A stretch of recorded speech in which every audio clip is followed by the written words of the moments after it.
ઓમ શ્રી હરિતનયાય વિદ્મહે લક્ષ્મણ પુત્રાય ધીમહિ તન્નો ત્રિકમાચાર્ય પ્રચોદયાત.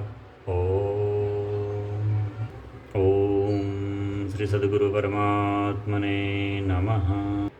ઓમ વસુદેવસુતં દેવં કંસચાણૂરમર્દनं દેવકી પરમાનંદં કૃષ્ણં વંદે જગદ્ગુરું. ઓમ નમો ભગવતે વાસુદેવાય. ઓમ નમો ભગવતે વાસુદેવાય. ઓમ જય લક્ષ્મીનારાયણ પ્રસન્ન. ઓમ નમઃ શિવાય. ઓમ નમો ભગવતે વાસુદેવાય. ઓમ નમો ભગવતે વાસુદેવાય. ઓમ નમો ભગવતે વાસુદેવાય. ઓમ નમો ભગવતે વાસુદેવાય. ઓમ નમો ભગવતે વાસુદેવાય. ઓમ નમો ભગવતે વાસુદેવાય. ઓમ નમો ભગવતે વાસુદેવાય. ઓમ નમો ભગવતે વાસુદેવાય. ઓમ નમો ભગવતે વાસુદેવાય. ઓમ ગુરુર્બ્રહ્મા ગુરુર્વિષ્ણુ ગુરુર્દેવો મહેશ્વરઃ. ગુરુ સાક્ષાત પરમ બ્રહ્મ તસ્મૈ શ્રી ગુરવે નમઃ. વસુદેવસુતં દેવં કંસચાણૂરમર્દनं દેવકી પરમાનંદં કૃષ્ણં વંદે જગદ્ગુરું. શ્રી કૃષ્ણં વંદે જગદ્ગુરું. વહાલા સાધક બંધુઓ, વહાલા ભક્તજનો અને સનાતન ધર્મના આપ સર્વે ઉપાસકોના અંતઃકરણમાં બિરાજમાન પરમ કૃપાળુ પરમાત્મા રાજાધિરાજ નંદકિશોર બાલકિશોર નારાયણ સ્વરૂપ ભગવાન શ્રી દ્વારિકાધીશજીના ચરણોમાં, શ્રી શ્રીનાથજીના ચરણોમાં અનંત કોટી વંદન હો. સૌને હર હર મહાદેવ. જય શ્રી કૃષ્ણ. સાત્વિક બંધુઓ, ભક્તજનો, આપ સૌ જાણો છો તેમ 18 પુરાણોની અંદર વ્યાસજી રચિત શ્રીમદ ભાગવત મહાપુરાણ છે એ સાક્ષાત ભગવાનનું વાંગમય સ્વરૂપ કહેવામાં આવ્યું છે. ભાગવત છે એ ભગવાનનું સ્વરૂપ છે. ભાગવતની અંદર ભગવાન દ્વારિકાધીશ મહારાજ સાક્ષાત બિરાજમાન થયા છે. ત્યારે ભગવત પ્રેરણા, સદગુરુ મહારાજના આશીર્વચન, મહાચાર્ય બાપુની કૃપા અને દ્વારિકાધીશજી ભગવાનની પ્રેરણાથી જે કોઈ પણ લોકો આ ભાગવતના એક પણ અધ્યાયનું, એક પણ શ્લોકના એક ચરણનું પણ જો સુખપૂર્વક, શાંતિપૂર્વક અને શ્રદ્ધાપૂર્વક શ્રવણ કરે તો તેના 7 પેઢીના પિતૃઓ છે એ મોક્ષને પામે છે. સાધક બંધુઓ, આપ સર્વ પિતૃદેવતાઓના ઉદ્ધારણ અર્થે, પિતૃદેવોની કૃપાની પ્રાપ્તિ માટે અને રાજાધિરાજ દ્વારિકાધીશજીના આશીર્વચન આપણને સૌને પ્રાપ્ત થાય, આપણા સૌનું મંગલ થાય તે માટે શ્રી ડોંગરેજી મહારાજે પોતાના પ્રવચનોમાં, પોતાની ભાગવત કથાઓમાં જે ભાગવત કથા છે કરી છે તે જ ભાગવત કથા છે શબ્દશઃ આપણે પણ એનું રસપાન કરવાનો પ્રયત્ન કરીશું. આ ભાગવત નવનીત કહેવામાં આવ્યું છે. ભાગવત છે એને સર્વશાસ્ત્રોનો સાર કયો છે. ત્યારે શ્રીમદ ભાગવત છે જીવન દર્શન છે. ભગવાન શ્રી કૃષ્ણ છે એની લીલાઓનું જીવન દર્શન છે. આપણા સૌને એક પ્રેરણાદાયક માર્ગ પ્રશસ્ત કરનારું શાસ્ત્ર છે. તો આવો સૌ સાથે મળી આ દિવ્ય પુરાણનું રસપાન કરીએ અને ધન્યતાનો અનુભવ કરીએ. ઓમ નમો ભગવતે વાસુદેવાય. ઓમ નમો ભગવતે વાસુદેવાય. સૌપ્રથમ પ્રસ્તાવના લખી છે એનું રસપાન કરીએ, પઠન શ્રવણ કરીએ, પછી જ આગળ વધીશું કે પરમાત્મા શ્રી કૃષ્ણના દર્શન કરવાથી માનવ જન્મ સફળ થાય છે. માનવ જન્મને સફળ થવાને માટે ભગવાન શ્રી કૃષ્ણનું ચરણ અને શરણ એકમાત્ર એ જ વિકલ્પ છે. અન્યથા શરણમ નાસ્તિ ત્વમેવ શરણમ મમ. માનવ પોતાની શક્તિ અને બુદ્ધિનો ઉપયોગ ભગવાનને માટે કરે તો માનવને મરતા પહેલાં ભગવાનના અવશ્ય દર્શન થાય છે. આવું શ્રીમદ ભાગવત મહાપુરાણનું વચન છે. માનવ શરીરની એ વિશેષતા છે કે ભોગ અને ભગવાન બંને આ શરીરમાં મળી શકે છે. મનુષ્ય દેહ એકમાત્ર એવો છે કે જેનાથી આપણે કયા રસ્તે જવું એ એકમાત્ર જો નક્કી થઈ જાય તો આપણે તે રસ્તે અવશ્ય પહોંચી શકીએ તેમ છે. માનવ સિવાયના બધા પ્રાણીઓને માત્ર ભોગ મળે છે, ભગવાનના દર્શન થતા નથી. પણ મનુષ્યોની એકમાત્ર એવી છે કે જેમાં ભગવાનનો સાક્ષાત્કાર થઈ શકે છે. સુખ ભોગવવાથી દુઃખનો અંત થતો નથી. રાજા હોય કે રંગ કે પછી સ્વર્ગનો દેવતા કેમ ન હોય. સુખ ભોગવવાથી ક્યારેય શાંતિની પ્રાપ્તિ થતી નથી. શાંતિ તો ભીતરમાં હોવી જોઈએ, તો જ છે આપણને શાંતિ પ્રાપ્ત થઈ શકે છે. શ્રી કૃષ્ણના દર્શનથી દુઃખની સમાપ્તિ થાય છે. જ્યાં સુધી માનવ આત્મ સ્વરૂપમાં જ શાંતિપૂર્વક ભગવાનના દર્શન કરતો નથી ત્યાં સુધી દુઃખનો અંત આવતો નથી. એટલે કે ભીતરમાં જો ભગવાનના દર્શન થાય તો જ છે એ ખરા દર્શન છે. તેથી હર હંમેશ ભાગવત મહાપુરાણનું વચન કહે છે કે શ્રી કૃષ્ણ ભગવાનના દર્શનની ઈચ્છા રાખો. મનની અંદર નિરંતર ઓમ નમો ભગવતે વાસુદેવાય, ઓમ નમો ભગવતે વાસુદેવાય મંત્રના જપ ચાલુ રાખીએ. ભગવાનના દર્શન કરવાની ઈચ્છા થતાં જ પાપ છૂટવા લાગે છે. શ્રી કૃષ્ણ ભગવાનના દર્શનની ઈચ્છા રાખીને જે સાધન કરે છે તેને બધા સાધુ સંતો આશીર્વાદ આપે છે કે બધું ભગવાનની પ્રેરણાથી થઈ રહ્યું છે. હું તો નિમિત્ત માત્ર છું, ભગવાન બધું મારી પાસે કાર્ય કરાવી રહ્યા છે. આવો જ્યારે ભાવ મનમાં થાય ત્યારે ભગવાન છે સાક્ષાત આપણી જીવન નૈયાના વાહક અને કેવટ બની જતા હોય છે. પરંતુ જે ભગવાનને ભૂલીને માયામાં ફસાઈ જાય છે તેને કોઈ સંત આશીર્વાદ આપતા નથી. તમે ભગવાનના દર્શન કરવાની ઈચ્છા રાખીને સાધના કરો, એનાથી બહુ શાંતિ મળશે. ઘણી વખત આપણે એવું થતું હોય છે કે હું આવું, ભગવાન મારા માટે કંઈક આવું કરો તો હું તમારા માટે આવું કરીશ, પણ નહીં. એવું કરવાનું ભાગવતજી સૂચન કરતું નથી. ભાગવતજી એવું સૂચન કરે છે કે બધી જ ઈચ્છાઓ છે, આકાંક્ષાઓ છે ભગવાનના શ્રી ચરણોમાં સમર્પિત કરી દો. હે પ્રભુ, હે દેવ, તું જે મારા માટે સારું હોય તે કરજે, તો ભગવાન તેમાં રાજી થશે. એનાથી બહુ શાંતિ મળશે. શ્રી રામકૃષ્ણના દર્શન માટે જે પ્રયત્ન કરતો નથી તે અંતકાળમાં બહુ દુઃખી થાય છે. ભગવાનના દર્શન કરવાની ઈચ્છા શુભેચ્છા છે. શુભેચ્છા જીવન અને મરણને સુધારે છે. અશુભ ઈચ્છા છે જીવનને બગાડનારી છે અને મરણ પણ બગાડે છે. શુભેચ્છાને ભગવાન સફળ કરે છે. ભગવાનમાં ચરણોમાં જવાની જેની ભાવના છે તેની તે શુભેચ્છા અવશ્ય સફળ થાય છે. કારણ ભગવાન કહે છે કે તું મારા રસ્તે એક ડગલું તો ચાલ, હું તને લેવાને માટે 10 ડગલા સામું દોડીને આવું છું, પણ તું એક ડગલું મારા રસ્તે ચાલવાનો તો પ્રયત્ન કરી જો. કદાચ કોઈ મનુષ્યની એવી ઈચ્છા રાખે કે હું આ જન્મમાં કરોડપતિ બની જાઉં, તો તે અશક્ય છે. તે ઘણી મહેનત કરે તો પણ તે કરોડપતિ થઈ શકતો નથી. પરંતુ કોઈ જીવ એવો સંકલ્પ કરે કે મારે આ જ જન્મમાં શ્રી કૃષ્ણ ભગવાનના દર્શન કરવા છે, તો તે થઈ શકે છે. મારા જીવનનું લક્ષ્ય ભગવાન છે તો તેને આ જ જીવનમાં ભોગ મળે. પર જે પરમાત્માની પાછળ પડે છે તેને ભગવાન સંસારના બધા સુખ આપે છે. ભગવાન એવું કહે છે તું મારા રસ્તે એક ડગલું ચાલ, હું તને ભોગ પણ આપીશ, સુખ પણ આપીશ અને મારા દર્શન પણ આપીશ. પણ આપણે શું કરીએ? બીજા રસ્તે ચાલવાનો પ્રયત્ન કરીએ, જેમાં ભગવાનને પાછળ રાખી દઈએ અથવા તો સાઈડમાં રાખીને આગળ વધવાનો પ્રયત્ન કરીએ. એવા રસ્તે પર ચાલીએ કે જ્યાં ભગવાન છે એ રસ્તો પ્રશસ્ત કરેલો હોતો નથી અને પછી એ સુખ છે એ લાંબુ ટકતું નથી, અથવા તો એ સુખમાંથી આપણને શાંતિ મળતી નથી. એ વૈભવ મળે છે પણ ખરું ભીતરનું સુખ આપણને પ્રાપ્ત થતું નથી. લૌકિક સુખ મળે છે પણ જે આત્મિક સુખ મળવું જોઈએ તે મળતું નથી. આજથી જ તમે એવી ઈચ્છા કરો કે મારે ભગવાનના દર્શન કરવા છે. તમારું જીવન સુધરી જશે, તમારું મરણ સુધરી જશે, તમારા ઉપર પિતૃદેવતાઓની અવશ્ય કૃપા પ્રાપ્ત થશે કે મારો જે પુત્ર છે આજે ભગવાનના રસ્તે વળ્યો છે.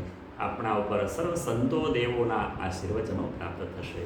ઘણા લોકોનો એવો નિયમ હોય છે કે તેઓ મંદિરમાં જઈ ભગવાનના દર્શન કરે. ઘર છોડીને મંદિરમાં જવું અને મંદિરમાં જઈને દર્શન કરવા યોગ્ય છે, પરંતુ મંદિરમાં જઈ ભગવાનના દર્શન કરવા એ સાધારણ દર્શન ભાગવતમાં ગયા છે કે સાધારણ દર્શનથી સાધારણ શાંતિ મળે છે.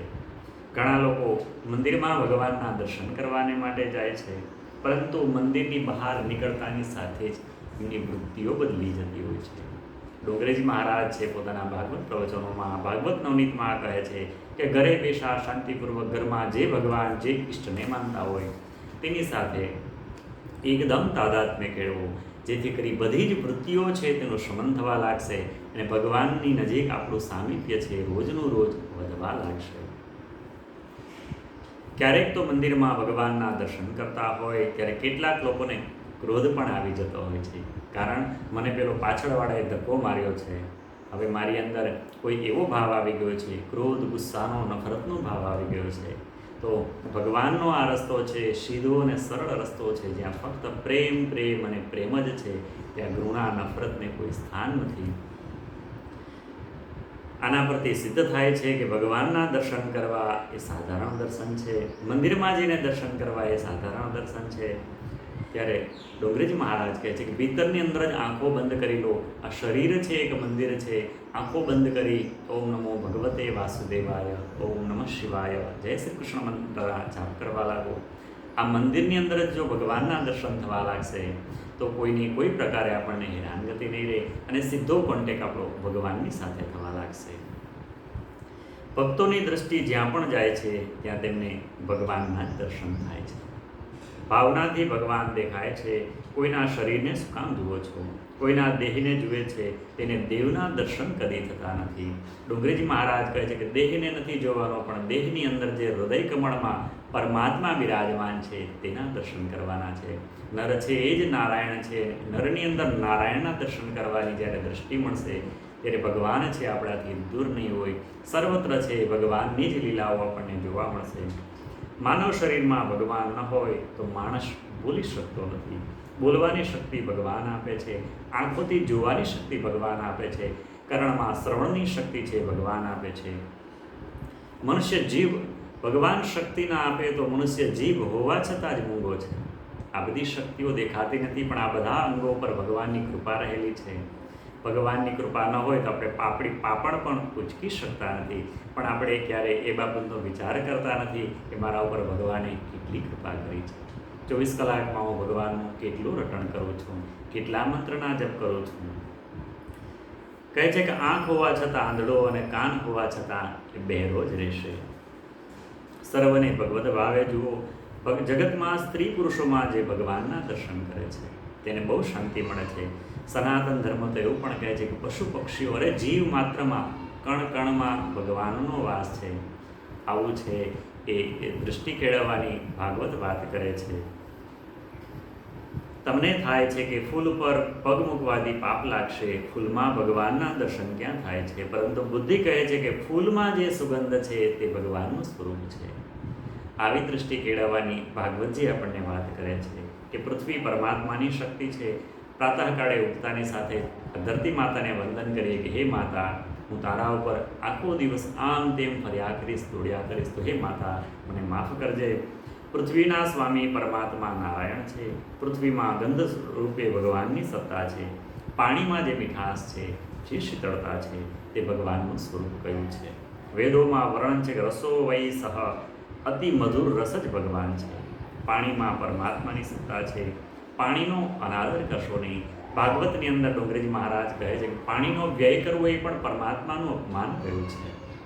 એનો પણ એ ભક્તો આપ અપવ્યય કરશો નહીં, દુરુપયોગ કરશો નહીં. પાણીમાં, પૃથ્વીમાં, અગ્નિમાં, વાયુમાં જે ભગવાન વૈકુંઠમાં છે તે જ કૃપા કરી મંદિરમાં આવ્યા છે. તે જ ભગવાન જગતના સ્ત્રી પુરુષોમાં, કણ કણમાં, ક્ષણ ક્ષણમાં સર્વ જગ્યાએ વિરાજમાન થયેલા છે. રાજા રાજમહેલમાં રહે છે, પરંતુ રાજાની સત્તા તેના રાજ્યના અણુ પરમાણુમાં રહેલી હોય છે. એ જ પ્રમાણે ભગવાન છે એ બધામાં વ્યાપ્ત રહેલા છે. કહે છે કે ભાગવત દર્શન શાસ્ત્ર છે. ભાગવતના દર્શન કરવા માટે વેદોમાં, ઉપનિષદોમાં, પુરાણોમાં અનેક સાધન બતાવવામાં આવ્યા છે. બધા સારા છે, પરંતુ ભાગવતમાં એક વિશિષ્ટ માર્ગદર્શન છે. વેદ ભગવાન કહે છે કે તમારે પરમાત્માના દર્શન કરવા હોય તો બધી પ્રવૃત્તિઓ છોડી દો. વેદાંતનો સિદ્ધાંત છે કે બધું જ છોડી દો. પરિપૂર્ણ વૈરાગ્ય હોય, ત્યાગ હોય, ત્યાં ભગવાનના દર્શન થાય છે. જે કંઈ ઈચ્છાઓ, કામનાઓ છે બધી જ ભગવાનના શ્રી ચરણોમાં સમર્પિત કરી દઈએ કે હે દેવ, અબ સौंप दिया इस जीवन का सब भार तुम्हारे हाथों. બસ ભગવાનના ચરણોમાં સમર્પિત કરી દઈએ, પછી ભગવાન જ બધું કાર્ય કરવા લાગશે. વેદાંત કહે છે કે ઘર છોડવું જ પડશે, પૂર્ણ નિવૃત્તિ લઈ ધ્યાન કરો તો ભગવાનના દર્શન થાય છે. ગૃહમ સર્વાત્મના ત્યાજ્યમ. અરે જે લોકો ઘર છોડી દે છે તેમને પણ બીજું ઘર બનાવવાની ઈચ્છા થાય છે. માણસ માત્રનો સ્વભાવ છે કે એક વૃત્તિ છોડી દઈએ તો બીજી પકડવાની ઈચ્છા થાય જ છે. એક વિચારને ત્યાગી દઈએ તો બીજો વિચાર છે પોતાની રીતે જ આવી જતો હોય છે. કહેવાનો મતલબ છે કે બંધન છે એમાંથી છૂટવાનો પ્રયત્ન કરવાની વાત કરી છે. ઘરમાં ભક્તિ કરો તો ઘરમાં પણ ભગવાનના દર્શન થાય છે. મીરાબાઈ રાજમહેલમાં રહેતા હતા તો પણ તેમણે ભગવાનની ભક્તિ કરી. સંન્યસ્ત થઈ બહાર વિચરણ કરવાની જરૂર નથી. ઠેક ઠેકાણે દરબદર છે, મંદિરે મંદિરે જઈ ભગવાનની પાસે એ માગવાની જરૂર નથી. બસ ભીતરની અંદર ભગવાનને સ્થાપિત કરી દઈએ. સતત 24 કલાકમાં જ્યારે પણ યાદ આવે, જ્યારે પણ સમય મળે ત્યારે ભગવાનના મંત્રોનો નિરંતર જાપ શરૂ રાખીએ, જેથી ભગવાન આપણાથી ક્યારેય દૂર થતા નથી. તેથી ઘરની મમતા છોડી ઘરમાં રહો. તમે બધા ઘર છોડી દેશો તો ડુંગરીજ મહારાજ કહેશે કે હું કથા કોને સંભળાવીશ. બધા જ જો ત્યાગી વૈરાગી બની જશે તો હું કથા કોને સંભળાવીશ. સંસારનો ત્યાગ કરવાની કોઈ જરૂર નથી. રાજા પરીક્ષિતે સુખદેવજી મહારાજને કહ્યું છે કે મહારાજ, તમારી એવી કૃપા થઈ છે કે હું પોતાની અંદર જ હવે નારાયણના દર્શન કરી રહ્યો છું. બહાર નારાયણના દર્શન કરું છું, જમણી બાજુ નારાયણના દર્શન થાય છે, મારી ડાબી તરફ નારાયણના દર્શન થાય છે. મને સર્વત્ર નારાયણ સ્વરૂપ છે હવે દેખાવા લાગ્યું છે મહારાજ. મને એવું લાગે છે કે તક્ષક નાગમાં પણ હવે તો મને નારાયણ જ દેખાય છે. આવીને ભલે મને ડંખ મારશે તો પણ નારાયણની કૃપા સમજીવાનો સ્વીકાર કરું છું. મને કોઈના પ્રત્યે હવે કુભાવ થતો નથી. તમે એવી કૃપા કરી છે કે હું તક્ષક નાગને પણ નારાયણ સ્વરૂપ જોઉં છું. જે પોતાના સ્વરૂપને બરાબર સમજે છે, જાણે છે, અંદર બહાર સર્વત્ર ભગવાનના દર્શન કરે છે, તેને ભય લાગતો નથી. ભગવાનના ભક્તો છે એ નિર્ભય હોય છે, કારણ ભગવાનનું સુદર્શન ચક્ર છે હંમેશા માટે તેના ભક્તોની રક્ષા કરવાને માટે તત્પર છે. ભગવાને તેમને વચનથી બાંધેલું છે કે મારા ભક્તોને કદી પીડા ન થવી જોઈએ. એ સુદર્શન તારે મારા ભક્તોની નિત્ય પ્રતિદિન રક્ષા કરવાની છે. તમે જે દેવની પૂજા કરો છો, જે દેવના નામનો તમે જપ કરો છો, તે દેવ તમારી સાથે અવશ્ય રહે છે. ભલે તમને તેમના દર્શન ન થાય, પણ ગુપ્ત સ્વરૂપે છે એ એમની કૃપા છે આપના ઉપર કાયમના માટે વરસતી રહે છે. ભગવાનની કથા ભગવાનના દર્શનની દૃષ્ટિ આપે છે. ભાગવતની કથા પરમ પ્રેમનું દાન કરે છે. ભાગવતની કથા માનવને નિસંદેહ બનાવે છે. તમારા મનમાં કોઈ શંકા હોય, કોઈને પૂછવાની જરૂર નથી. તમે શાંતિથી ભાગવતની કથાનું શ્રવણ કરો. ગમે તેટલા ચિંતામાં હોય, ગમે તેટલા દુઃખમાં હોય, ભાગવતજીને સાથે રાખો. ભાગવતજીની પાસે બેસી જાઓ. ભાગવતજીના અધ્યાયનું શ્લોકોનું શ્રવણ કરો. આપને માર્ગદર્શન ભગવાન શ્રી કૃષ્ણ અવશ્ય આપશે. એ આજ સુધીના ભક્તોનો અનુભવ રહ્યો છે કે ભાગવતની અંદર સાક્ષાત પ્રભુ દ્વારિકાધીશજી મહારાજ વિરાજમાન થયેલા છે. ઘણા લોકો ડુંગરેજ મહારાજ કહે છે કે પ્રશ્ન પૂછે છે કે તેઓ મોટાભાગે કથા સાંભળતા નથી. જે બહુ પ્રેમથી પ્રભુની પૂજા કરે છે, ભગવાનના નામ જપ કરે છે, તેના હૃદયમાં ભગવાન આવે છે. ભગવાન તેમને સમજાવી દે છે. ભગવાન જેવું સમજાવે તેવું સમજાવનાર આ સંસારમાં કોઈ નથી. કારણ કૃષ્ણમ વંદે જગદગુરુ, એ તો આખા જગતના ગુરુ છે, સમષ્ટિના ગુરુ છે, સમગ્ર બ્રહ્માંડના ગુરુ સ્વરૂપ છે. પ્રેમથી ભગવાનના નામનો જપ કરો. આ કથા વ્યાસ મહર્ષિએ કહી છે કે સંસારમાં વ્યાસ જેવો મહાબુદ્ધિમાન કોઈ થયો નથી અને થશે પણ નથી. તેથી જ કહ્યું છે કે નમોસ્તે વ્યાસ વિશાળ બુદ્ધિ. આવું વિશાળ બુદ્ધિવાળા હે વ્યાસજી, આપને વંદન કરીએ છીએ, એવું વ્યાસજીને ભાગવતમાં સંબોધન કરવામાં આવ્યું છે. ભાગવતની સમાપ્તિ પર સુખદેવજી મહારાજે રાજા પરીક્ષિતને કહ્યું હતું કે તમારા મનમાં કોઈ શંકા હોય તો તે મને પ્રશ્ન કરો. જ્યાં સુધી તક્ષક નાગ નહીં આવે ત્યાં સુધી હું આપને આ દિવ્ય કથાનું શ્રવણ કરાવીશ. કદાચ આવે તો પણ મારી નજર પડતા જ છે તે વિષ છે એ અમૃત બની જશે. હું વિષને અમૃત બનાવી શકું છું, મારી આંખોમાં એવી શક્તિ છે. રાજા પરીક્ષિત કહે છે કે હવે મારા મનમાં કોઈ શંકા નથી. મેં આપની પાસેથી આ દિવ્ય ભાગવતની કથાનું શ્રવણ કર્યું છે. મને બધે જ નારાયણનું સ્વરૂપ દર્શન થવા લાગ્યું છે. મને કોઈ પ્રકારનો ભય નથી, કારણ કે ગમે તે સ્વરૂપે હવે નારાયણ જ મારી પાસે આવી રહ્યા છે મને લેવાને માટે. મારી અંદર તો ખુશીના આંસુ વહી રહ્યા છે. મારા હૃદયમાં એક પ્રકારનો અનેરો આનંદ છે, ઉમળકો છે કે મારો નાથ છે મને લેવાને માટે આવી રહ્યો છે. આ કથાના મહિમાનું વર્ણન કરવાને માટે કોણ સક્ષમ છે? સાથે બંધુ, પ્રતિદિન ભગવાનની કૃપાથી આ ભાગવતની દિવ્ય કથાઓનું શ્રવણ કરવાનો પ્રયત્ન કરીશું, પઠન કરવાનો પ્રયત્ન કરીશું કે જેથી આપણા સૌ પર આપણા પિતૃદેવતાઓના આશીર્વાદ રહે. પિતૃદેવતાઓ છે આપણા પર ખૂબ જ પ્રસન્ન થાય, ભગવાન દ્વારિકાધીશજીની કૃપા થાય. અને કહેવાય છે કે જે ઘરમાં ભાગવતનું પુસ્તક હોય ત્યાં સર્વ તીર્થો વાસ કરે છે. ત્યારે આપણે તો સૌ સાથે મળી પઠન અને શ્રવણ કરવાને માટે જઈ રહ્યા છે. તો આપણું ઘર છે એકદમ પવિત્ર બની જાય, 4 ધામ જેવું થઈ જાય, 68 તીર્થો છે આપણા ઘરની અંદર વાસ કરે. સાથે બંધો, આ દિવ્ય કથા છે જન જન સુધી પહોંચાડજો, જેથી કરી ભગવાન દ્વારિકાધીશજી મહારાજની કૃપા આપણા સૌ પર કાયમને માટે વરસતી રહે. આજની આ પ્રસ્તાવના અધ્યાયની કથા ડુંગરેજી મહારાજના ભાગવત નવનીતની કથા છે. ભગવાન દ્વારિકાધીશજી મહારાજના ચરણોમાં સમર્પિત કરી આજની કથાને વિરામ આપીએ. ઓમ કૃષ્ણાર્પણમસ્તુ. ઓમ કૃષ્ણાર્પણમસ્તુ. ઓમ કૃષ્ણાર્પણમસ્તુ. સૌને જય શ્રી કૃષ્ણ, જય દ્વારિકાધીશ.